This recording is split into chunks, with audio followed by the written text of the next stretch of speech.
Chaturanga to upward facing dog is a often controversial sequence that I see done in ways often that may not be the most joyful thing for the shoulders, and it may not be the most sustainable. So obviously, especially in flow classes, we want it to be as flowing as possible, but sometimes slowing it down and doing it in a way that may not look as cool can be much more sustainable for the shoulders, but eventually we can find our way into a more flowing motion. But we're going to break it down into a few different options.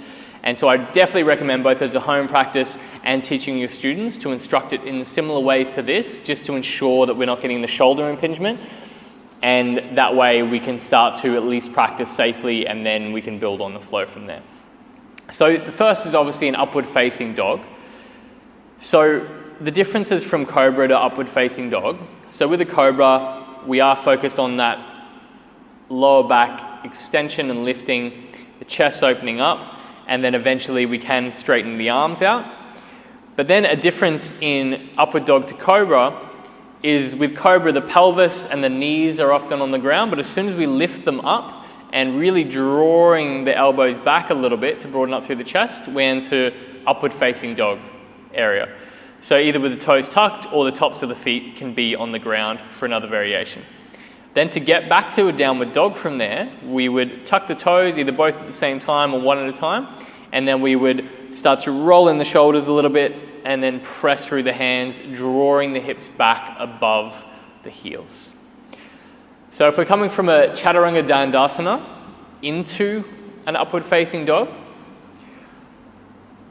we lengthen out through the spine, through our high plank, and then we bring the shoulders down and forward in front of the hands. And then as soon as we get the shoulders in line with the elbows, then we want to shift to an upward facing dog. So the first option would be to come down, and then we can shift from tucked toes over the top into our upward facing dog, and then back to our downward facing dog. Noticing though, what can happen when we do that transition is that we come a little bit too far forward. So if you are planning on rolling over the toes, maybe don't bring the shoulders too far in front of the hands initially, because they will get a little bit of extra length.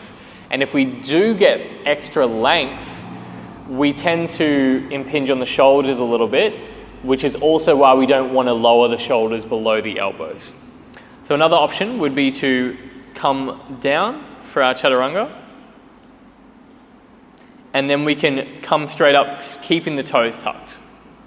So you notice that we don't get as much length there, and it's a slightly different feeling to the pose. And then we don't have to retuck the toes, and we can come back to downward facing dog.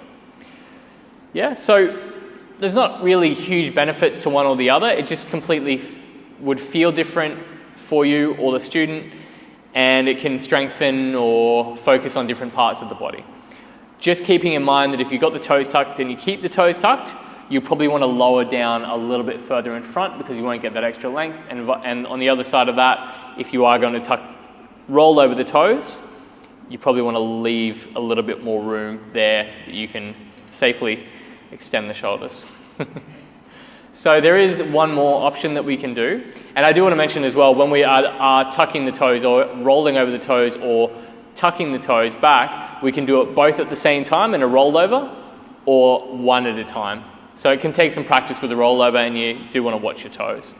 So do you want to just quickly show them that, what it looks like for a rollover? So we come down, and then you can roll over the toes, and then you could also roll over them back. There we go. Yeah, it can take some practice, or you can do it one at a time. Doesn't matter too much. So the last one we'll do is we push back and slide into an upward facing dog. So that way we can come fully down in front of the hands. We can slide back to get a little bit of extra space to then come forward on and over the toes. And so that's very safe. Looks pretty cool, but it does take a little bit of practice. And if you've got a really grippy mat, it might not work out as well. So we'll demonstrate that. So you would come down, still shoulders in front of the fingers. You would push and slide the feet back and then roll over. So if you didn't catch that, you would slide the feet back. If you got one more in you. a focus on the feet, pressing and sliding back, and then we've got more room to come up and forward.